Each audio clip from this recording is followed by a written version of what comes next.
Yo, what's up mga kaibigan? Nali na tayo magkwentuhan. Ayon kay Dan Woke ng The Athletic, bagamat madaming hindi magandang balita ang lumalabas ngayon regarding sa relasyon ni LeBron James at ang Los Angeles Lakers front office, mananatiling professional si LeBron at hindi ito hihingi ng trade at magiging parte ito ng lineup ng Lakers pagpatak ng training camp. Subalit hindi ibig sabihin nito na walang problema si LeBron sa ginagawa ng Lakers ngayon. Sadyang nananatili siyang professional at tinutupad niya lang kung ano nga nasa kanyang kontrata. At ito nga ay ang player siya para sa Los Angeles Lakers. Ayon kay Anthony Irwin na senior insider ng Lakers para sa ClutchPoints.com ay frustrated si LeBron sa kakulangan ng matinong direksyon ng franchise ng Lakers matapos ang Russell Westbrook trade. Dito nga daw nagsimula ang lahat ng frustration na meron si LeBron at ngayon lamang ito medyo napupuno na.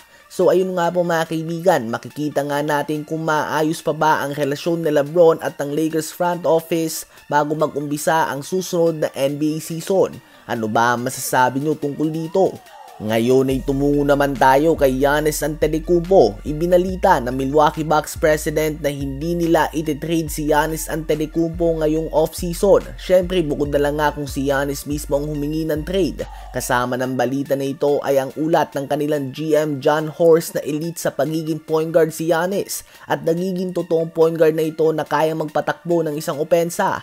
Habang si Doc Rivers naman ay sinabi din na sobrang binago nga daw ni Giannis ang dynamic ng kanilang team nang ito na ang nagdadala ng bola pataas ng court. Sumukang pinaplano nga ng Milwaukee Bucks na gawing point guard full-time si Giannis mga kaibigan. Dahil ngayong off-season ay hindi pa nila napapapayag si Chris Paul na pumirma ng kontrata sa kanilang team at magsisilbi sana ito bilang kanilang starting point guard. At currently, ang mga point guard na meron sila ngayon sa Bucks ay sila Kevin Porter Jr., Cole Anthony at Ryan Rollins. Mga solid point guards nga ito, subalit ni isa dito ay wala tayong masasabi bilang elite playmaker.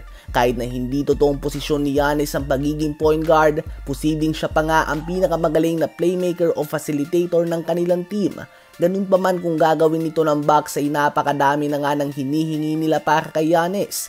Kailangan niya nga na itakbo ang opensa ng team at patiyak na lahat ay nabibigyan ng sapat na pagkakataon habang andun din ang kanyang responsibilidad na gumawa ng 30 points per game o higit pa. Kailangan niya din ng mahigit 10 rebounds per game while also being the best defender ng team. Posibleng lumobo ang kanyang mga stats sa triple-double na tulad kila Jokic o kaya naman kay Luka kung sakali. Subalit ang tanong ay magre-resulta ba ito sa mga panalo o sa magandang individual stats lamang? Ano ba masasabi nyo tungkol dito?